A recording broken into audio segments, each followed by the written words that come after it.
프린트물의 그 제목을 보시면 하나님께서 함께 하시는 인생 이렇게 되어 있죠. 요셉의 인생은 하나님이 함께 하시는 인생이었어요. 그 야곱의 인생은 하나님이 건지시는 인생이었어요. 그가 하나님과 함께 하진 않았어요. 그는 자기 뜻대로 살았어요. 그런데 그 사지에 몰릴 때마다 하나님께서 그를 건져주셨고 맨 마지막에 가서야 비로소 움켜쥔 것을 놓는 인생이었어요. 그래서 그렇게 고생을 많이 했었어요. 거기 반면에 요셉은 하나님께서 함께 하시는 인생이었습니다. 요셉의 삶을 보면 하나님께서 철저하게 훈련시키는 걸 볼 수 있어요. 어떤 훈련이냐? 사람에 대한 의지한 것을 포기하는 훈련. 사람을 자꾸 붙잡고 의지하려고 했었거든요. 이걸 완전히 놓아버리게, 사람에 대한 의지를 향한 그 미련을 완전히 끊어버리게 만들었어요. 그 결정적인 것이 이제 술 맡은 관원장의 꿈을 해석해 준 이후의 일입니다. 이 꿈 보시죠. 문제를 풀면서 같이 볼까요? 1번 총리가 된 요셉. 술 맡은 관원장의 꿈을 해석해 준 후에 요셉은 그에게 자신의 억울함을 호소하며 옥에서 나갈 수 있도록 도움을 구합니다. 요셉이 억울함을 호소한 이후 옥에서 풀려나기까지 몇 년을 더 기다려야 했습니까? 41장 1절 보시면 몇 년을 기다려야 됐어요? 만 2년 후에.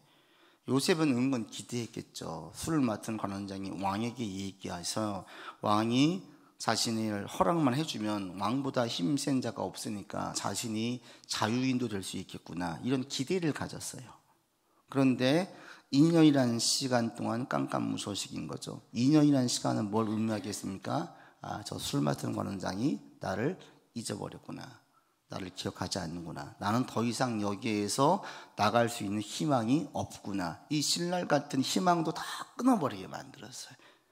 그 시간이죠. 그래서 억울했지만 더 이상 내가 여기에서 이 상황, 이 형편에서 나갈 수 없구나, 이것을 깨닫고 사람에 대한 미련을 완전히 버렸어요. 이게 요셉이에요. 처음에 누구한테 버렸습니까? 아버지 백 믿고 형들에게 그렇게 치받고 그랬잖아요. 자기가 최고인 줄 알고. 그런데 형들이 자기를 팔려고 할 때 아버지는 전혀 도움이 되지 않았어요. 그 다음에는 보디발 장군에게 그렇게 충성했잖아요. 완전히 자기 걸 다 바쳤잖아요. 그럼 결국에는 보디발 장군이 자기 말은 들어보지도 않고 아내의 말 믿고 자기는 팽당했어요. 토사구팽된 거예요. 그냥 좋을 때 쓰다가 그냥 한순간에 팽시켜버렸어요. 그 다음에 감옥에 와서도 또 똑같은 일을 겪었던 거죠. 이번 요셉이 옥에서 풀려나 왕 앞에 설 수 있게 된 결정적 계기는 무엇 때문입니까? 뭐 때문입니까? 41장에 어떤 일이 있는 거예요? 바로가 꿈을 꾼 거예요. 여기에서 인간적인 간섭이 있을 수 있습니까? 없어요. 하나님께서 주도하시는 걸 볼 수 있어요. 바로가 꿈을 꾸어요. 누가 꾸게 있겠습니까? 하나님이시겠죠. 하나님께서 요셉이 인간에 대한 의지를 다 버렸다, 됐다 해서 그걸 들어서 쓰시는 거예요. 그래서 인간이 관여할 수 있는 게 전혀 없었어요. 여러분, 이게 대단히 큰 훈련이죠.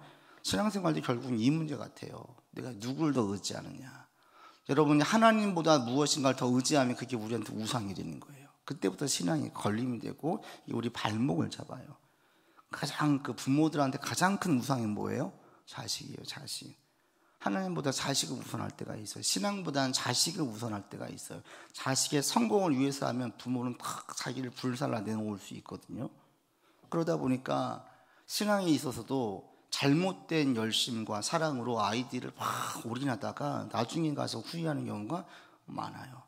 제가 중고등부를 5년 했었는데 얘가 고3 되더니 교회를 안 나와요. 그 어머니가 우리 교회는 아니고 다른 타교회 집사님이셨어요. 그래서 물어봤어요. 원래 좀 이제 신분이 있고 그러니까 전화해서 요즘 얘가 왜 안 나옵니까? 그랬더니 하는 얘기가 고3 돼가지고 공부시켜야 돼가지고 제가 대신 기도하고 얘는 그냥 학원 보냈습니다. 그러는 거예요. 제가 기가 막혀가지고. 근데 청년 돼가지고 교회 아예 안 나와요. 정말 잘못된 거죠. 대학 중요한데 고3이라는 시기가 청소년기까지 올 때 가장 힘든 시간이 고3 시간이잖아요. 그때 교회 나와서 예배드리면서 하나님을 의지하게 만들었어야지. 가장 힘들 때 하나님을 의지하게 만드는 게 훈련이었는데 엄마 마음이 급하니까 학원 보내고 학원에서 오라고 하니까 주일 예배 빼먹게 하고 결국에는 대학 갔는데 나중에 지금도 들어보면 교회 안 나간대요. 그때 그 1년의 결정적인 그 시간이 인생 평생에 하나님 배제하는 삶을 살게 만들어버렸잖아요. 얼마나 미련해요. 인간이 이럴 수가 있는 거예요. 우리 가운데 그래서 하나님보다 무엇인가를 더 우선으로 여기고 그게 나를 주도하게 만들면 그게 우리한테는 우상이에요. 우상. 여러분 가운데 하나님보다 먼저 하는 게 없기를 바랍니다. 하나님을 가장 첫 번째에 두세요. 자녀도 또 연세가 들어가면 뭐가 걱정이에요? 건강이 걱정이에요. 건강도 돈도 무엇이든지 하나님보다는 우선할 수 없다. 하나님을 첫 번째고 그 다음에 딱 순서를 매겨야 이게 질서가 있고 내 통제 아래에 있어요. 그럴 때 그것이 우리 가운데 복이 되는 것이지, 하나님이 우선하던 것들이 내려오기 다른 게 올라가면 그때부터 순서가 깨져요. 가정에서도 어른이 있어야지. 어른 없고 자식이 어른처럼 돼보세요. 그 가정은 망조가 된 가정이죠. 그런 것처럼 하나님을 가장 첫 번째에 두는 삶을 살아야 되는데, 하나님이 지금 요셉을 그렇게 훈련을 시켰어요. 요셉은 이제 완전히 사람을 의지하는, 사람에겐 충성해봐야 소용이 없구나, 이걸 완전히 그냥 삶으로 10년 이상 동안 처절하게 느꼈어요. 그리고 3번 왕 앞에 불려가잖아요. 갑자기 왕이 불려가요. 그리고 요셉은 바로 왕의 꿈에 해몽을 요구받습니다. 이게 요셉은 왕이 어떻게 대답을 합니까? 41장 16절 같이 읽어보겠습니다. 16절입니다. 요셉이 바로에게 대답하여 이르되 내가 아니라 하나님께서 바로에게 편안한 대답을 하시리이다. 요셉이 이렇게 이야기합니다. 말씀해 보십시오. 제가 해몽하겠습니다. 이렇게 얘기하잖아요. 하나님께 있습니다. 하나님께서 해주실 것입니다. 왕 앞에서도 이렇게 이야기를 해요. 그래서 자신에게 있는 그 능력이 자기에게 있는 능력이 아니라 하나님께서 주신 능력이고 하나님께서 해주실 것이라는 확신으로 이렇게 이야기를 하죠. 그리고 왕의 꿈 내용 4번에 보시면 이 꿈 내용을 들은 요셉은 어떻게 해몽하며 해몽 이후에 하는 말은 무엇입니까? 왕이 2번 꿈을 꿨죠. 한 번은 그 암소의 꿈을 꿔요. 7 암소가 나일강에서 뜯어먹고 있더라. 근데 갑자기 흉하고 삐쩍 마른 암소가 그것들을 다 삼켜버렸더라. 그 다음에 또 7 이삭이 있었는데, 충실한 7 이삭이 있었는데 또 삐쩍 마른 7이 와가지고 이것을 삼켜버렸다. 이게 뭔 꿈이냐. 그러니까 요셉이 그걸 듣고 이야기하잖아요. 이건 전부 다 같은 내용입니다. 두 꿈이 하나를 얘기하고 있습니다. 7년간 풍년 이후에 7년간 흉년. 흉년의 심한 정도가 얼마나 크냐면 풍년을 다 삼키고도 남을 정도로, 삼켜버릴 정도로, 풍년의 시기를 잊어버릴 정도로 큰 흉년이 듭니다. 여기까지는 이제 하나님께서 주신 거예요. 그럼 그 다음이 중요한 거예요. 해몽 이후에 하는 말은 뭡니까? 요셉이 대안을 이야기해요. 그래서 앞으로 이 흉년을 대비해서 7회 흉년 동안에 망하지 않기 위해서는 감독관을 두어서 애굽 땅의 5분의 1을 거두어다가 매년마다 쌓아두십시오. 각 성읍에 쌓아두셨다가 저장해서 흉년 때에 대비하시면 망하지 않을 것입니다 라고 얘기를 해요. 이 대안은 하나님께서 주셨을까요? 제가 볼 때는 요셉이 자기가 그동안 살면서 얻었던 그 지혜로 얘기한 거예요. 꿈에 대한 해몽은 하나님이 해주셨어요. 그런데 요셉이 수동적으로 꿈 해몽만 하지 않고 거기에서 더 적극적으로 나서는 것을 볼 수 있어요.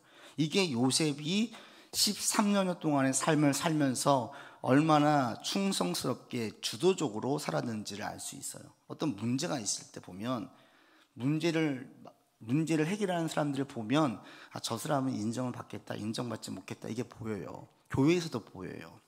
교회에서도 교회학교 교사들이라든지 어떤 행사를 진행할 때 누군가한테 일을 맡기면 A, B, C를 맡겨요. A는 일을 맡기면 그 일도 겨우 버거워하게 해요. 어떤 사람은 그 일은 잘해요. 또 B는 그 일을 맡기면 일을 못해요. 도와줘야 돼요. 이런 사람이 있어요. C는 일을 맡기면 그보다 더 해가지고 와요. 하나를 맡겼는데 근데 목사님 이것도 하는 게 낫지 않을까요? 2개, 3개를 해가지고 와요. 보이지 않아요? 누가 사회에 나가면 인정받겠어요? 뻔하게 보이는 거예요. 그런 사람들은, C의 사람들은 보여요. 어제도 교회 우리 집사님 한 분하고 통화했는데 남편 걱정은 아닌 거예요. 직장에서 조금 욕을 먹었대요. 왜요? 그랬더니 다른 직장 동료들은 쉽게 말해서 좀 대충 일하고 간다 이거예요. 끝나면은. 남편은 좀 우직해가지고 꼭 가는 곳마다 가게 되어지면 자기가 좀 늦게 배웠기 때문에 더 해야 된다고 확 늦게까지 하고 온대요. 그럼 이 얘기를 위해서 오너가 듣고 다른 동료들한테 얘기를 했다 이거예요. 야, 누구는 지금 늦게까지 일하는데 니들은 뭐하냐. 근데 이게 들을 때 꿰닫는 게 아니라 볼멘 소리를 하는 거죠. 아, 저 친구는 왜 늦게까지 해가지고 우리한테 이렇게 피해가 오게 만들어, 이거예요. 그래서 그분이 그러는 거예요. 아, 자기 남편이 이렇게 해서 자기가 좀 걱정이다고. 전혀 걱정하지 말라 그래서. 그게 오너의 마인드라고. 그러면 결국에 인정받게 돼 있다. 그렇게 매사에 일을 하게 되어지면 하나님은 그런 사람을 쓰신다. 요셉도 마찬가지였어요. 꿈을 들을 때에 이런 해몽입니다, 알아서 하십시오, 이게 아니라 자기가 대안을 제시를 해요. 이걸 들으니까 바로가 들을 때에는 그 해몽과 대안을 들은 5번 보십시오. 요셉은 어떻게 평가합니까? 41장에 보십시오. 37절로부터 보시면 37절, 38절 두 절만 같이 읽겠습니다. 바로와 그의 모든 신하가 이 일을 좋게 여긴지라. 바로가 그의 신하들에게 이르되 이와 같이 하나님의 영에 감동된 사람을 우리가 어찌 찾을 수 있으리요. 이 당시 최고의 사람이 누구였냐면 신에 감동된 자였어요. 그러다 보니까 요셉을 총리로 세울 수 있었는데, 왜? 이 사람은 일반 평민이 아닌 거예요. 신에 감동된 자인 거예요. 그런데 이걸 딱 들을 때에 벌써 요셉의 말을 들을 때 이게 신뢰가 가고, 이 청년이 총기 있게 무엇인가 대안을 이야기하는데 그게 매우 실제적이고 실질적인 대안이고, 그러다 보니까 이걸 좋게 여겼죠. 그래서 파격적으로 그를 들어서 바로가 세워버리잖아요. 41절에 보시면 총리는 완전히 세우죠. 그러할 때에 41장 40절 같이 읽어보겠습니다. 너는 내 집을 다스리라. 내 백성이 다 너의 명령에 복종하리니 내가 너보다 높은 것은 내 왕좌뿐이라. 39장 4절에 보십시오. 39장 4절과 지금 읽었던 말씀을 비교해 보세요. 39장 4절 읽겠습니다. 요셉이 그의 주인에게 은혜를 입어 섬김에 그가 요셉을 가정 총무로 삼고 자기의 소유를 다 그의 손에 위탁하니. 여기에 나오는 똑같은 말이 뭡니까? 자기의 소유에 있는 것들을 다 맡겼다라는 거예요. 내 집을 다스리게 했어요. 그런데 39장과 41장의 사이즈가 다르죠. 39장에서는 보디발 장군의 집에 것들을 다 맡겨 있어요. 이것도 큰 사이즈였어요. 그런데 이것과는 비교가 되지 않을 정도의 큰 사이즈를 맡기는 거예요. 41장에서는 뭘 맡깁니까? 바로의 것을 맡기는 거예요. 왕의 것들을 맡기는 거예요. 어마어마한 걸 맡기는 거죠. 이렇게 요셉의 인생이 하루아침에 완전히 바꿔버리겠어요. 완전히. 그래서 사람들이 요셉의 인생을 좋아하잖아요. 드라마틱하니까. 요셉과 다윗의 인생을 좋아해요. 너무 드라마틱하니까. 그런데 다 사람들이 그들이 겪었던 고생은 겪지 않으려고 해요.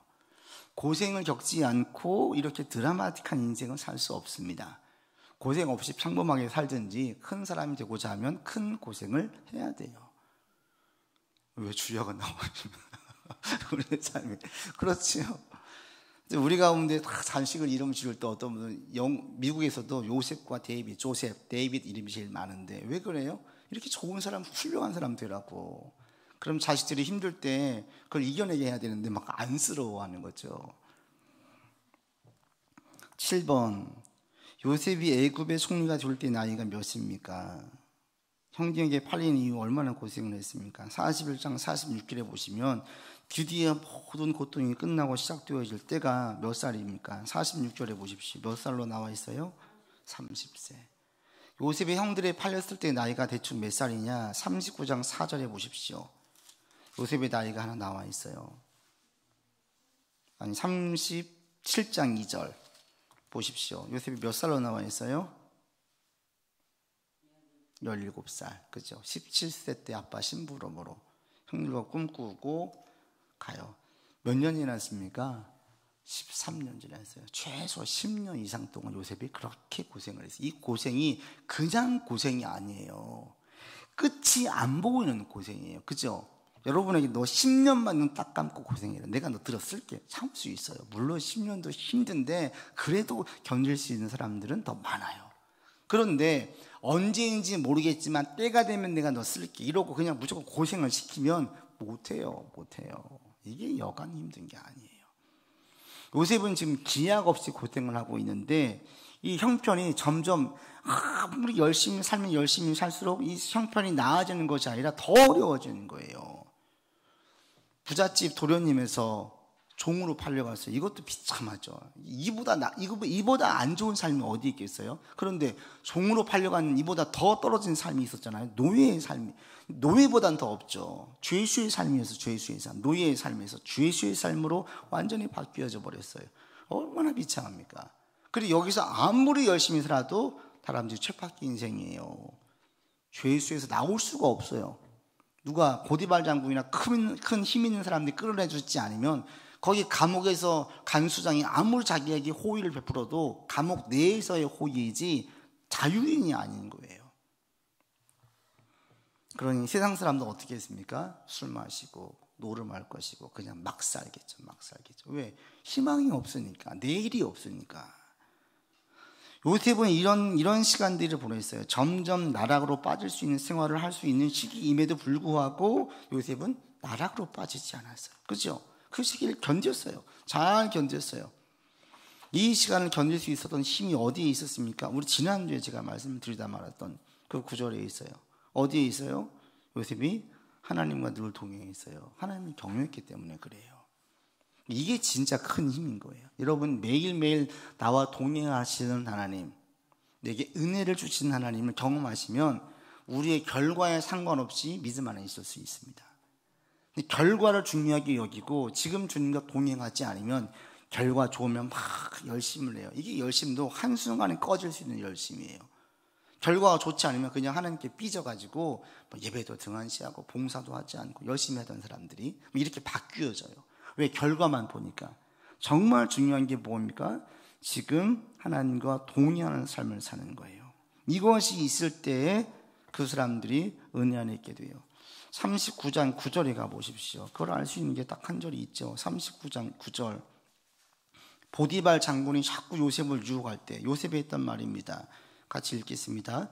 이 집에는 나보다 큰 이가 없으며 주인이 아무것도 내게 금하지 아니하였어도 금한 것은 당신뿐이니 당신은 그의 아내임이라. 그런즉 내가 어찌 이 큰 악을 행하여 하나님께 죄를 지으리이까.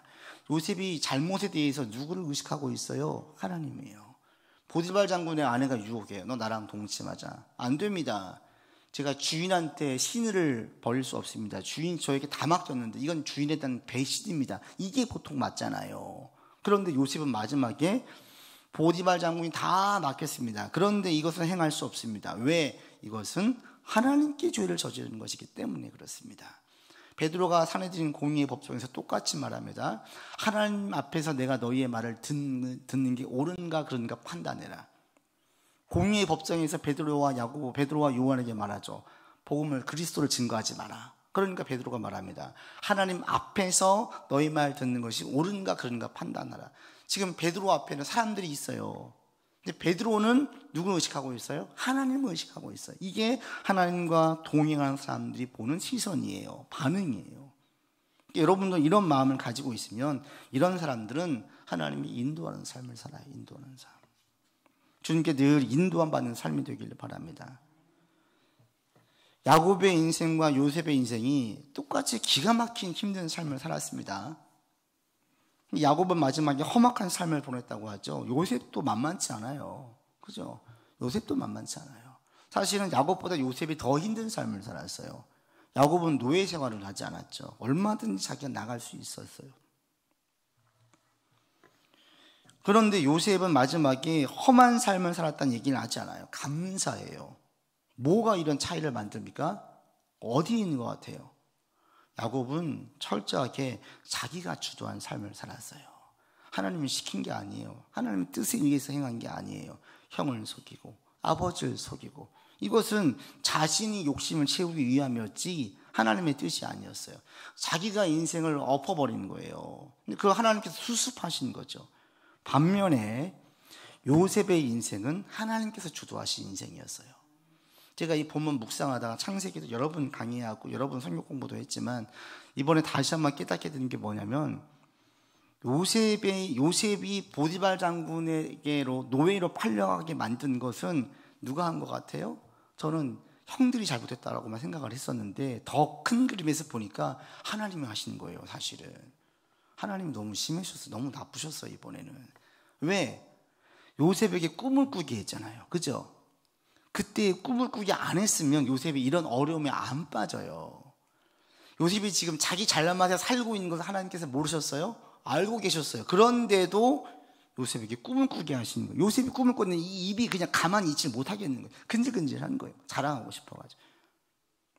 이런 지금 상황에 있는 아직은 풋내기인 어린 인격의 사람이라는 것을 알고 있음에도 그가 감수할 수 없는 꿈을 꾸게 하신 거예요. 요셉이 그 꿈을 말할 걸 뻔히 알면서 꿈을 꾸게 하셨어요. 하나님께서. 그리고 형들의 반응은, 형들이 지금 요셉을 싫어하는 것을 알고 있어요? 모르고 있어요? 하나님께서 알고 있어요.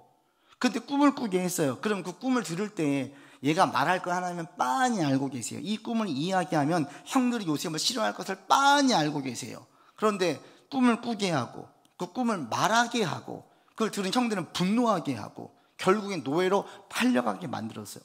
가만 보니까 뒤에서 주동하신 분이 계신 거예요. 하나님인 거예요. 좀 너무 심하지 않아요? 하나님이? 여러분 노예로 팔려가고 싶은 인생 있으세요? 아무도 없잖아요. 전 다만 형들이 잘못했죠. 요셉도 좀 미숙했죠. 그런데 하나님은 악한 사람들은 악한 사람대로, 미숙한 사람은 미숙한 대로 쓰셔가지고 주님의 일을 행하시는 거예요. 요셉은 이 당시에 특별한 용도로 쓰임받기 위해서 몰아가시는 거예요. 나중에 총리로 세우셔가지고 이스라엘 야곱의 모든 식구들 여기에서 430년간 머물게 하려고 털을 닦기 위한 사람으로 요셉을 들어 쓰신 거예요. 근데 이를 훈련시키는 첫 번째 방법으로 뭐 했어요? 노예로 팔려가게 한 거예요. 아버지의 울타리에서 벗어나서 하나님만 의지하게. 총리로 있을 때에 사람에 대한 의존이 여전히 남아있으면 이 일을 온전히 이루지 못할 것을 알기에 하나님께서 그를 파시는 거예요. 그래서 여러분 거기에 보시면 꿈을 꾸게 하신 하나님 써놨죠? 이게 뭐예요? 하나님께서 요셉을 어려움에 빠뜨신 거예요. 요셉은 자기 스스로가 어려움에 빠진 게 아니라 사실은 하나님의 주도하신 가운데에서 어려움에 빠졌어요. 하나님이 주도하시자 하나님께서 주도하신 가운데 겪는 모든 것들은 합력하여서 선이 됐어요. 여러분이 정말 지금 중요한 게 뭐냐면 내가 주의 말씀에 순종해서 가고 있는가 이것만 보시면 돼요. 결과 보지 말고 상황 보지 말고 내가 지금 주님과 동행하고 있는가? 나는 지금 주의 말씀에 순종해서 이 일을 하고 있는가? ABC 선택의 기로에서 아버지 말씀에 순종해서 지금 이것을 선택해서 가고 있는가? 그렇다 여기에 예스라고 말할 수 있으면 감사함으로 가세요. 지금 결과가 어떠하든 상관없이 하나님은 그것이 다 우리한테 도움되게 하십니다. 인생 전체에서 볼 때는 매우 큰 유익이 되게 만들어 주십니다. 요셉이 그랬어요. 그러고 보니까 요셉을 어려움에 빠뜨린 분은 하나님이신 거예요. 거기에 형들의 악함을 썼지요. 그럼 형들에겐 죄가 없습니까? 죄가 있죠. 악한 사람은 악한 대로 쓰세요. 그래서 여러분 주변의 사람들을 하나님은 다 쓰십니다. 뭐로? 우리를 연단시키고 강하게 하고 성령의 열매를 맺게 하는 데에 주변의 모든 사람들을 다 쓰셔요. 요셉을 정리하면서 보십시오. 첫 번째 하나님은 꿈을 꾸게 하셨습니다. 그걸 통해서 힘들게 했어요. 두 번째 뭐였어요? 하나님께서 침묵하셨어요. 거기 제가 써놨죠? 프린트로 있죠? 하나님 침묵하셨어요. 노예로 팔려갈 때 하나님 침묵하셨습니다. 감옥에 들어갈 때 하나님 침묵하셨습니다. 그때는 어찌된 일인지 개입하지 않으세요. 그리고 거기 안에서 살 때에는 도와주세요. 그걸 통해서 요셉이 얻은 게 뭐예요? 하나님께서 주시는 훈련을 잘 받아가지고 재능을 가지게 되죠. 보디발 장군 집에서는 재정관리를 하고 감옥에 있을 때에는 거기에 요직에 있었던 사람들만 있는 특별한 감옥이다 보니 거기에서 정책이 유명한 자들을 자꾸 만나면서 그들의 그릇은 다르잖아요. 그들을 돌보면서 그들에게 들었던 이야기를 통해서 사람들을 선출할 수 있는 인선 재능을 가지게 되는 거예요. 이래서 총리로서 잘 감당할 수 있었어요. 하나님의 침묵에도 이유가 있었던 것입니다. 우리가 힘들 때 하나님께서 막 개입해 주시면 좋겠는데 도와주시지 않고 그냥 가만둘 때가 있어요. 이 고생은 고생대로 다 겪게 할 때가 있어요. 그때가 뭐예요? 훈련할 때구나. 나를 지금 훈련시키시는구나. 정금과 같이 빚어주기 위해서 나를 훈련시키고 있구나, 이렇게 알고 그 시기를 견디는 거예요. 잘 견뎠어요. 그런 가운데 또 은혜가 있죠. 하나님께서 사람에게 은총을 입게 하셨어요. 보디발 장군에게 은총을 입게 했죠. 또 간수장에게 은총을 입게 했죠. 하나님께서 가는 곳마다 요셉이 이뻐 보이게 만들었어요. 그래서 사람들이 은혜를 줬어요. 그런 사람 있잖아요. 그냥 하는 거 없이 그냥 이쁜 사람, 뭔가 주고 싶은 사람, 가면 좀 특별하게 좀 챙겨주고 싶은 사람. 요셉이 그런 사람이 된 거예요. 하나님께서 침묵하신 것 같고 도와주지 않는 것 같은데, 그 노예로 있을 때, 죄수로 있을 때 그 삶에서 도와주심이 있었어요. 지금 여러분 삶에도 똑같습니다. 하나님께서 은총을 주셔요. 우리를 도와주고 계세요. 그래서 지금 삶에서 이걸 경험하셔야 돼요. 내가 크게 부자가 되고 크게 성공한 다음에 주님의 일을 하겠습니다. 아니요, 절대 할 수 없습니다. 지금 내가 하나님 앞에서 선신하고 하나님과 동행하지 않으면 크게 성공한 다음에도 주를 위해서 살지 않아요. 크게 성공해 보세요. 얼마나 더 바쁜데요. 뭐 이번에 복권 당첨이 뭐 50명이 됐다고 하대요. 3억 4억 얼마인가. 이런 일이 있을 수가 없대요. 보통 복권 당첨되면 사돈의 8촌까지 전화가 온대잖아요. 그렇게 어떻게 하라니, 기부하라고 전화가 그렇게 많이 온대요. 성공하면 가만둬요? 주변에서 다 달라붙지요? 막 동창회 전화하고 사돈의 8촌까지 전화 와가지고 다 도와달라고 안 하겠어요? 더 바빠요, 더 바빠요. 지금 있는 자리에서 주님과 동행하지 않고 주님 위해서 살지 않으면 성공한 다음에 못 살아요. 못 살아요. 지금 하나님의 은혜와 은총을 많이 입는 여러분들 되기를 바랍니다. 그 다음에 마지막으로 하나님께서 그를 들어서 쓰셨어요. 진짜 완전히 들어가지고 총리로 딱 세우시는 거예요. 바로에게 꿈을 꾸게 하셨어요. 술 맡은 관원장에게 생각나게 하셨어요. 왕 앞에 서게 했어요. 요셉의 꿈은 뭐였습니까? 죄수의 이 누명만 벗길 원했잖아요. 하나님의 계획은 총리 삼는 것이었습니다. 스케일이 달라요. 스케일이. 여러분이 계획하는 것과 하나님의 계획은 달라요. 우리가 어떻게 하나님의 계획을 알 수 있습니까? 우리가 어떻게 10년, 20년, 50년, 100년의 삶을 알 수 있습니까? 몰라요. 하나님은 이 역사 전체를 아시는 분이잖아요. 그래서 우리가 이 깊은 해안은 없는데 해안을 알고 있고 해안을 가지고 있는 것처럼 살 수가 있어요. 어떻게 살면 됩니까? 하나님 뜻에 맞게 순종하면 우리가 마치 50년 뒤를 100년 뒤를 내다보는 사람처럼 살게 되는 거예요. 여러분은 이런 삶을 살 수 있기를 바랍니다. 요셉은 그냥 자기 있는 자리에서 하나님과 동의하면서 그냥 애썼어요. 그런데 하나님께서 그를 들어서 애굽의 총리로 세우셨습니다. 그리고 총리직을 감당할 때 어떻게 감당합니까? 8번 보시면 애굽의 총리로 감당할 때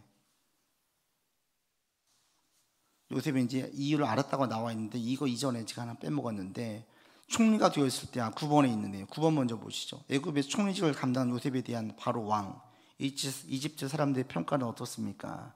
어때요? 나중에 요셉의 아버지 야곱이 죽자 이 내용은 아버지 국장을 치러요. 나라의 장례로 큰 어른이 돌아가는 것처럼 요셉이 얼마나 총리로서 일을 잘했으면 모든 사람들이 이 집안의 장례를 국가의 장례로 치러요. 그래서 바로가 신하와 궁 원로들과 애굽 땅의 모든 원로가 전부 다 함께 올라가서 요셉의 아버지 야곱의 장례를 치러요. 이 정도로 인정받았어요. 단순히 주님께서 들어 쓰셔가지고 총리로 세우시면 이렇게 인정받습니까? 안 그렇죠. 총리직을 잘 감당하니까 인정받는 거예요. 어떻게 잘 감당했어요? 재정관리, 인성관리를 할 줄 아니까 이미 총리로 감당할 수 있는 준비가 다 되어 있었어요. 나이는 30에 불과했는데 이가 경험한 것은 60, 70대 연세 드신 분 못지않은 경험을 다 한 거예요. 그래서 사람을 통찰할 수 있는 안목이 있어요. 다음 주 다르겠지만 그래서 대단한 게 형들을 만나잖아요. 양식을 구하려고 형들이 자기 앞에 오잖아요. 그런데 그 앞에서 자기의 신분을 밝히지 않아요. 얼마나 아버지를 보고 싶겠어요. 꿈에 그리던 아버지. 그런데 신분을 안 밝혀요. 그리고 정을 억제해서 혼자 뒤에 가서 울고 와요. 이게 보통 독한 게 아니에요. 근데 왜 그렇게 해요? 형들을 진짜 품기 위해서 알고 싶은 거예요. 이 나이는 30인데 그냥 거의 능구렁이에요. 능구렁이. 그게 좋은 의미로 70, 80 되신 분들이 할 수 있는 그런 여유, 그런 멀리 보는 안목, 이게 벌써 요셉이 30세의 청년이 가지고 있어요. 이게 훈련이죠. 훈련. 우리의 삶에 겪는 어려움들은 다 우리에게 유익합니다. 근데 요셉과 같은 유익이 고생을 하셔야지 야곱과 같은 생고생하지 않기를 바랍니다. 그러니까 뭔가 막 하지 마세요. 하기 전에 기도를 더 많이 하세요. 아버지 뜻을 더 많이 물어보세요. 그 다음에 확고하면 뒤돌아보지 말고 그냥 밀어붙이세요. 거기에 역사가 있어요. 근데 야곱은 막 자기 뜻대로 막 했다가 막 수습이 안 되니까 하나님 수습해 주시고, 안 겪어도 되는 고생을 막 진당 겪고 이런 거예요. 요셉의 고생은 매우 유익한 고생이었죠. 총리직을 감당할 수 있는 넉넉한 준비가 다 되어 있었어요. 그래서 요셉을 보면서 여러분도 이렇게 분명하게 아십시오. 우리가 하나님의 크신 뜻을 알 수 없습니다. 그런데 요셉을 통해 보니 하나님께서 이렇게 들어 쓰시더라. 주변의 상황들 내 상황과 다르게 흘러가요. 예상대로 안 돼요. 내가 주의 말씀에 순종하고 있는데 이상하게 꼬여요. 이게 뭔가 있어요. 하나님의 뜻이. 8번, 이게 정말 중요합니다. 하나님께서 요셉을 애굽의 총리로 세운 이유는 무엇 때문입니까? 요셉은 이 사실을 잘 알고 있습니까? 50장인가 보십시오. 50장 24절 25절 두 절만 읽겠습니다. 요셉이 그의 형제들에게 이르되 나는 죽을 것이나 하나님이 당신들을 돌보시고 당신들을 이 땅에서 인도하여 내사 아브라함과 이삭과 야곱에게 맹세하신 땅에 이르게 하시리라 하고, 요셉이 또 이스라엘 자손에게 맹세시켜 이르기를 하나님이 반드시 당신들을 돌보시리니 당신들은 여기서 내 해골을 메고 올라가겠다 하라 하였더라. 죽을 때 무슨 얘기를 해요? 한참 뒤에 이야기를 해요. 23절 보시면 이미 자손 3대를 보았어요. 그런데 이런 얘기를 하는 거죠. 나중에 훗날에 하나님께서 우리를 자손들을 이끌어낼 것입니다. 그때에 내 유골도 빼서 같이 가져가 주십시오. 요셉은 자신이 애굽의 총리로 있는 것이 하나님께서 우리 민족 아버지를 포함한 70명의 식구들이 여기에서 얼마 동안 있을 것을 알고 여기에서 잘 정착할 수 있도록 자기를 도구로 사용하신다는 사실을 알고 있었어요. 그래서 그 총리직에 욕심을 냈지 않아요. 그리고 자기 식구들, 형제들을 바로의 요직에 앉히지 않아요. 그 당시 이집트가 제일 천하게 여겼던 직책이 목축이에요. 형들에게 이야기합니다. 바로 왕이 부를 때에 우리는 목축 업으라고 했으면 얘기하십시오. 그러면 바로 왕이 멀리 떨어지게 할 건 아닌 거예요.